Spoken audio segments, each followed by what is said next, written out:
Assalamualaikum warahmatullahi wabarakatuh. Selamat sore, salam damai Banua. Pemirsa, kita berjumpa dalam Kalimantan Selatan sepekan. Selama kurang lebih 30 menit ke depan, kami akan hadirkan beberapa informasi yang berhasil dirangkum oleh tim redaksi Kalimantan Selatan hari ini. Bersama saya, Heron Rafan, inilah Kalimantan Selatan sepekan selengkapnya.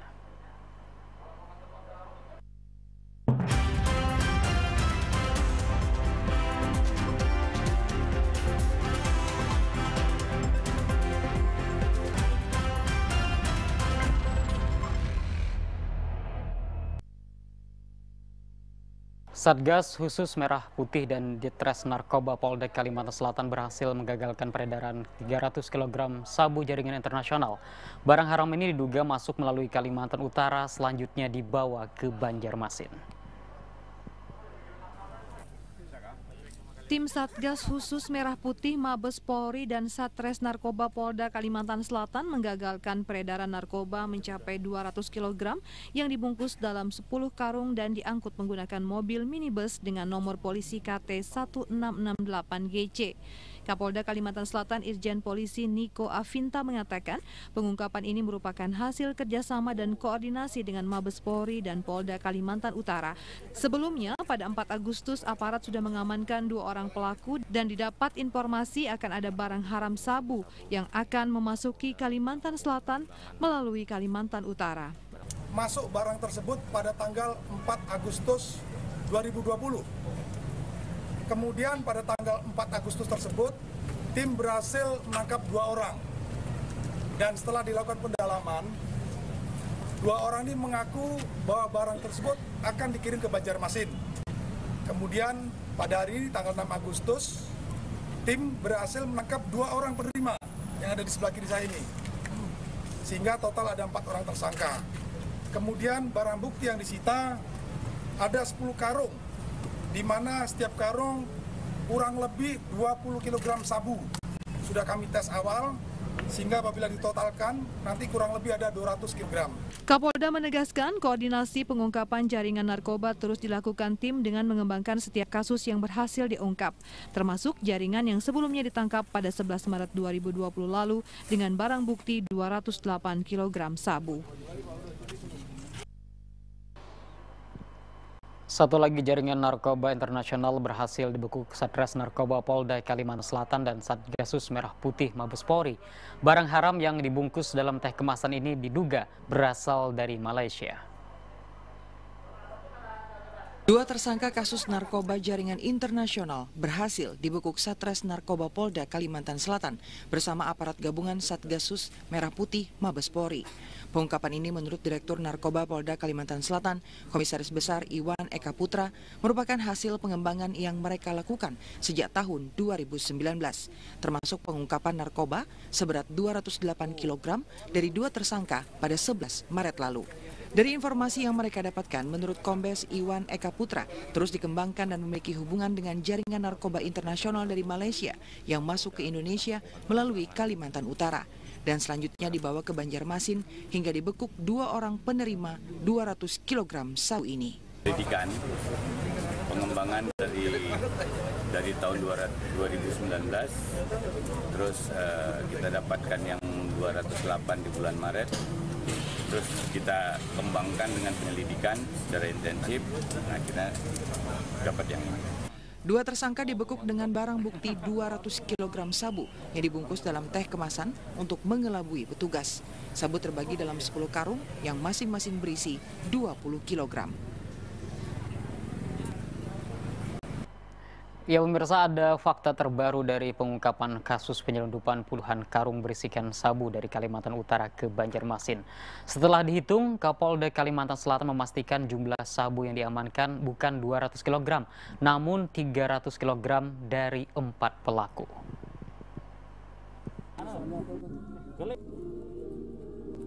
Narkoba jenis sabu dibawa dengan pengawalan ketat jajaran Polda Kalimantan Selatan. Ada fakta terbaru dari pengungkapan kasus penyelundupan puluhan karung berisikan sabu dari Kalimantan Utara ke Banjarmasin.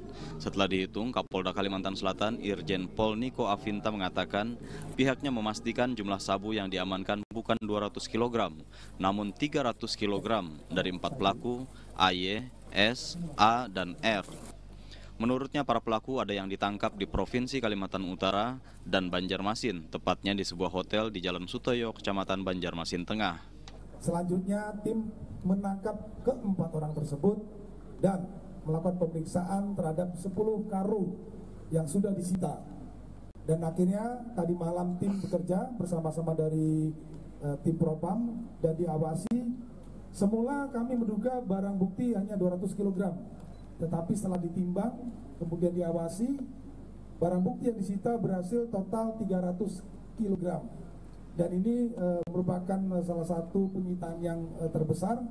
Sementara itu, menurut Gubernur Kalimantan Selatan Sahbiri Nur, pihaknya memberikan penghargaan kepada tim gabungan yang telah mengungkap penyeludupan 300 kg narkoba ke Banjarmasin. Hari ini terbukti kembali bahwa Polda Kalimantan Selatan tentu saja dengan jajarannya dibantu Polda Metro, Kabareskrim, Kepolisian Republik Indonesia dengan tim kerja yang baik, hari ini bisa mengungkapkan kembali. Saya atas nama pribadi, atas nama rakyat Kalimantan Selatan, tentu saja mengucapkan terima kasih dan penghargaan yang luar biasa. Ini jajaran Polda ini semangat Pangeran Antasarinya, haram manyara wajah sampai kaputingnya tidak pernah luntur. Untuk mempertanggungjawabkan perbuatannya, keempat pelaku kini mendekam di rutan Mapolda Kalimantan Selatan dan akan dijerat pasal 112 dan 114 KUHP, Undang-Undang Nomor 35 Tahun 2009 tentang narkoba dengan hukuman maksimal. 32 pegawai Bapeda Kalimantan Selatan dinyatakan positif COVID-19. Informasi lengkapnya akan kami hadirkan saat lagi. Tetaplah bersama kami.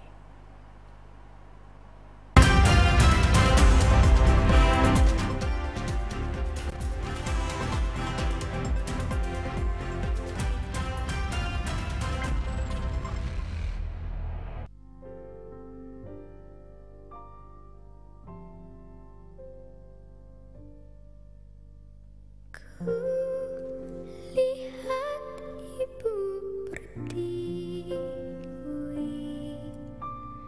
sedang bersusah hati.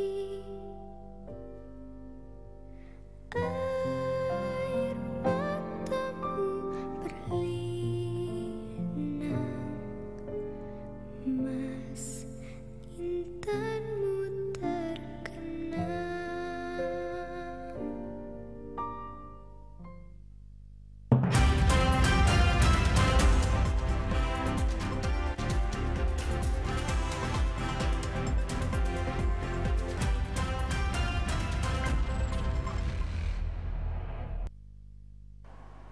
Anda masih menyaksikan kami di Kalimantan Selatan sepekan. Pemirsa, meningkatnya angka penyebaran COVID-19 di wilayah kota Banjarbaru, maka untuk itu diminta warga kota Banjarbaru dihimbau senantiasa menaati ketentuan protokol kesehatan.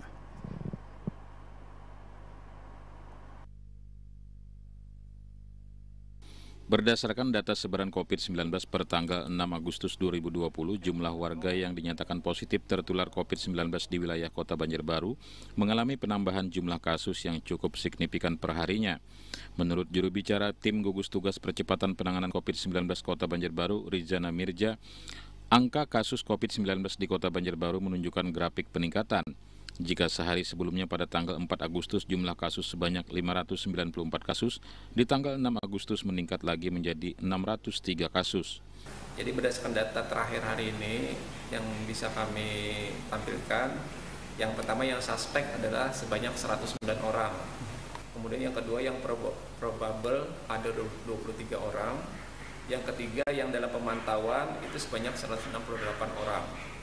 Kemudian yang dirawat ada 33 orang, yang sudah sembuh yang sudah sembuh ini sebanyak 380 orang. Kemudian data yang meninggal sampai hari ini sebanyak 42 orang. Menurut Rizana, dengan bertambahnya jumlah warga yang terkonfirmasi positif COVID-19, tim gugus tugas menghimbau kepada warga kota Banjarbaru untuk senantiasa mentaati anjuran menggunakan protokol kesehatan dalam beraktivitas, seperti memakai masker, cuci tangan, menjaga jarak physical distancing, merupakan langkah positif dalam upaya menekan penyebaran COVID-19 yang hingga kini belum berakhir. Dari Banjarbaru, Nurdin Yusuf, TVRI Kalimantan Selatan. Penyebaran virus COVID-19 terus terjadi. 32 pegawai Badan Perencanaan Pembangunan Daerah Bapeda Provinsi Kalimantan Selatan dinyatakan positif COVID-19 dan 1 orang meninggal dunia. Penyebaran COVID-19 terus menghantui wilayah perkantoran. Tak hanya terjadi di sejumlah kabupaten kota. Lingkup Dinas dan Badan Pemerintah Provinsi Kalimantan Selatan mencatat penyebaran kasus ini. Terbaru dilaporkan Kepala Bapeda Kalimantan Selatan Fajar Desira melalui konferensi pers virtual. 32 pegawai lingkup Bapeda Kalimantan Selatan dinyatakan positif COVID-19. 2 orang sembuh dan 1 orang meninggal dunia. Saat ini 25 orang tengah menjalani karantina di gedung BPSDMD Kalimantan Selatan. Sementara 3 orang lainnya menjalani isolasi di Rumah Sakit Umum Daerah Ulin dengan penyakit penyerta. Total secara keseluruhan yang positif di Bapeda itu adalah 32 orang. Dari 32 orang ini 2 orang telah sembuh, telah negatif, 1 orang meninggal dunia, 25 orang kita langsung karantina ke Badan Diklat ya di Panglima Batur 25 karena 25 orang ini tanpa gejala dari berbagai umur ya, tanpa gejala langsung kita karantina di Diklat SDM. Kemudian 3 orang kita isolasi di Rumah Sakit Ulin. Selain itu dalam upaya tracing, Bapeda Kalimantan Selatan juga melakukan pemeriksaan terhadap kontak erat dan ditemukan 7 orang positif COVID-19. Saat ini Bapeda Kalimantan Selatan juga telah melakukan sterilisasi dan menerapkan 50 WFH dan 50% WFO. Ya pemirsa, kita ke informasi COVID-19 terkini dan berdasarkan informasi yang kami terima dari tim gugus tugas percepatan penanganan COVID-19 Kalimantan Selatan, terjadi penambahan jumlah kasus positif COVID-19 di mana terjadi di hari ini Minggu 9 Agustus 2020 sebanyak 98 kasus. Dengan demikian total jumlah kasus positif COVID-19 di Kalimantan Selatan mencapai 6.715 kasus. Dari jumlah ini yang masih dalam perawatan 2.354 orang, yang dinyatakan sembuh sebanyak 4.054 orang, dan 307 orang meninggal dunia. Sementara pasien kasus suspek sebanyak 1.068 orang. Dan kami himbau Anda untuk terus menerapkan protokol kesehatan dimanapun Anda berada agar terhindar dari COVID-19. Dan kita ke informasi selanjutnya. Sebanyak 12 orang PNS di jajaran Pemkab Batola terkonfirmasi positif virus COVID-19. Kendati sudah ada ASN hingga pejabatnya yang terpapar COVID-19, Pemkab Batola sendiri masih belum berencana menutup atau melockdown wilayah perkantoran. Sebanyak 12 orang ASN di 6 instansi perkantoran di Kabupaten Barito Kuala sudah terkonfirmasi positif COVID-19. Dari 6 instansi ini terbanyak ASN yang terpapar COVID-19 di Dinas Pendidikan, berjumlah 5 orang guru, sisanya Dinas Ketahanan Pangan 3 orang, 1 pejabat di PUPR Batola dan masing-masing 1 orang di Dinkes Batola, RSUD Ajis Marabahan, hingga BKBP3A Batola. Kendati sudah ada ASN yang terpapar COVID-19, Bupati Batola Nur Miliani sendiri masih belum menginstruksikan untuk work from home hingga penutupan instansi yang bersangkutan sebagai langkah penanggulangan. Turut diinstruksikan tim gugus tugas COVID-19 Kabupaten Barito Kuala untuk melaksanakan standar protokol kesehatan seperti diantaranya melakukan pemeriksaan rapid test hingga tracking kepada seluruh pasien positif COVID-19 ini. Ada kemungkinan melaksanakan WFH kembali, Bu? Seperti yang dilakukan. Work from home maksudnya, Bu? Work from home, seperti kemungkinan iya. Kalau itu kan yang jelas kalau hasilnya ya harus isman ya atau di karantina. Itu jelas. Apa semua perkantoran, Bu, instansi perkantoran? Gak ada dulu yang berkontak erat aja dulu. Ya. Yang ada pimpinan SKPD-nya kena dulu itu dulu lah, atau beberapa kabitnya kena itu dulu lah. Yang lainnya kan masih. Sementara itu, update persebaran COVID-19 di wilayah Kabupaten Barito Kuala hingga Rabu ini sudah didapati sebanyak 450 orang yang terkonfirmasi COVID-19. 295 orang diantaranya sudah sembuh dan 6 orang meninggal dunia. Dari Kabupaten Barito Kuala, Randy Tisna, kontributor TVRI Kalimantan Selatan. Wali Kota Banjarmasin tegaskan negatif COVID-19. Informasi selengkapnya akan kami hadirkan sesaat lagi. Tetaplah bersama kami.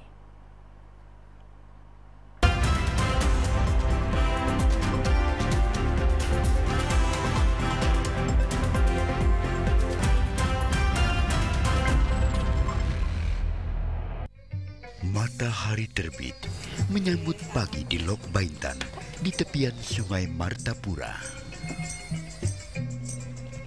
Penduduk sekitar memulai aktivitasnya. Salah satu kegiatan yang menonjol adalah pasar terapung.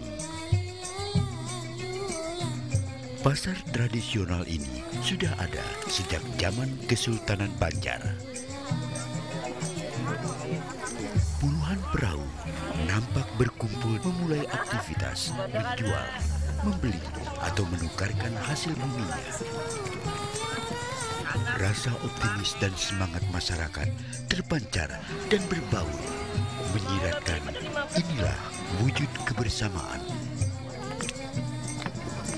Pasar tradisional urat nadi ekonomi rakyat.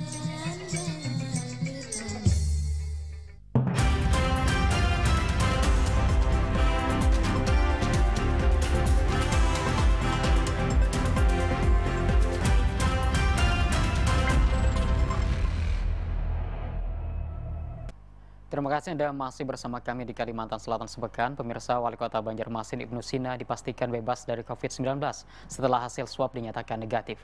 Uji swab sengaja dilakukan Ibnu Sina karena sempat duduk semeja dengan Wali Kota Banjarbaru Najmi Adani pada sebuah acara di bulan Juli lalu. Setelah sempat bertemu dengan Wali Kota Banjarbaru Najmi Adani sebelum dinyatakan terkonfirmasi positif COVID-19, Wali Kota Banjarmasin Ibnu Sina sengaja melakukan pemeriksaan 2 kali tes swab untuk memastikan negatif dari COVID-19 karena sempat duduk semeja dengan Wali Kota Banjarbaru Najmi Adani pada sebuah acara di bulan Juli lalu. Saat jumpa pers bersama awak media di Balai Kota Banjarmasin, Ibnu Sina menyatakan dirinya negatif dari COVID-19. Setelah 2 kali melakukan tes swab, Ibnu Sina langsung melakukan tes swab pada Selasa 29 Juli 2020 atau sehari pasca Wali Kota Banjarbaru resmi dinyatakan positif COVID-19. Menurutnya, tes swab pertama pada 30 Juli 2020 yang dilaksanakan swab di rumah dinas Wali Kota Banjarmasin. Kedua, setelah surat keluar tertanggal 4 Agustus yang digelar RSUD Muhammad Ansari Saleh Banjarmasin. Saya juga di swab untuk kedua kalinya dan dinyatakan hasil pemeriksaannya swab kedua itu negatif SARS-CoV-2 dan rekomendasinya agar menerapkan terus protokol kesehatan dan selalu menggunakan masker. Dan hasil dari swab kedua ini baru kami terima hari ini tadi, siang ini. Jadi ini hasilnya. Selanjutnya Ibnu Sina menyatakan akan terus meningkatkan protokol kesehatan COVID-19 seperti menggunakan masker dan jaga jarak aman sesuai arahan yang diberikan tim medis Kota Banjarmasin. Dan tidak ada riwayat perjalanan keluar, tidak ada. Tidak ada riwayat. Wali Kota Ibnu Sina menegaskan adanya informasi 10 ASN lingkungan pemerintah Kota Banjarmasin terpapar COVID-19 adalah data lama. Beberapa di antaranya sudah sembuh dan beraktivitas kembali. Secara rutin, Pemkab Banjarmasin telah melakukan penyemprotan dan pendataan ASN guna mengetahui kondisi ASN. Usai menyerahkan bantuan sosial kepada para lansia di Kecamatan Banjarmasin Selatan, Wali Kota Banjarmasin Ibnu Sina membantah pemerintah kota tertutup terkait data ASN yang terkena COVID-19. Menurut Ibnu, pihaknya sangat terbuka dengan data pasien COVID-19, namun untuk alasan privasi tentu ada yang tidak perlu disampaikan. Menurutnya 10 ASN yang terpapar adalah data lama dan sebagian sudah sembuh setelah menjalani perawatan. Ibnu meminta agar pemberitaan terkait COVID jangan sampai memperkeruh suasana yang sudah ada karena masyarakat dan pemerintah sedang sibuk menangani COVID-19. Selain itu, ASN di Pemko Banjarmasin juga secara rutin telah dilakukan pendataan terkait kondisi kesehatan ASN selama pandemi COVID-19. Tindak lanjut 10 orang yang ASN terpapar COVID itu gimana? Oh iya, sebetulnya itu kan data lama ya. Sebelumnya juga sudah langsung diisolasi. Saya sampaikan bahwa di pejabat eselon 3 itu ada 1 orang, yaitu saat itu Kabak. dan yang bersangkutan sudah dikarantina dan sekarang sudah dalam posisi sembuh dan sudah bekerja kembali seperti sedia kala. Kemudian di staf juga ada di Badan Keuangan 2 orang dan itu sudah dikarantina dan posisinya juga dalam keadaan sembuh. Pemkot tidak pernah tertutup dengan data, tetapi kan ada hak pasien, ya rekam mediknya yang memang harus dilindungi juga. Makanya dulu kan istilahnya Ulin 1, Ulin 2, Ulin 3 kan gitu. Nah, jadi saya mengklarifikasi pemberitaan beberapa media, khususnya yang pemberitaan hari ini. Pemerintah kota itu terbuka dengan media dan juga publikasinya juga secara rutin dilaksanakan. Jadi kami berharap dalam suasana seperti ini janganlah memperkeruh suasana dengan berita-berita yang tidak bertanggung jawab. Sementara itu untuk bantuan yang diserahkan secara bertahap untuk 20 lansia dari 150 lansia yang berhak menerima bantuan di Banjarmasin Selatan. Bantuan yang diserahkan selain bantuan paket sembako juga uang transport dari Dinas Sosial Kota Banjarmasin. Sementara bagi lansia yang belum mendapatkan bantuan akibat COVID-19 segera dimasukkan ke data pemerintah pusat untuk mendapatkan bantuan selanjutnya. Pemirsa, informasi tadi menutup jumpa kita di Kalimantan Selatan sepekan. Terus patuhi protokol kesehatan, cuci tangan sesering mungkin, dan jangan lupa gunakan masker ketika Anda bepergian keluar rumah. Akhirnya saya Nur Fahdias nama seluruh kerabat kirim petugas mengucapkan terima kasih atas perhatian dan kebersamaan Anda. Sampai jumpa. Wassalamualaikum warahmatullahi wabarakatuh dan salam damai Banua.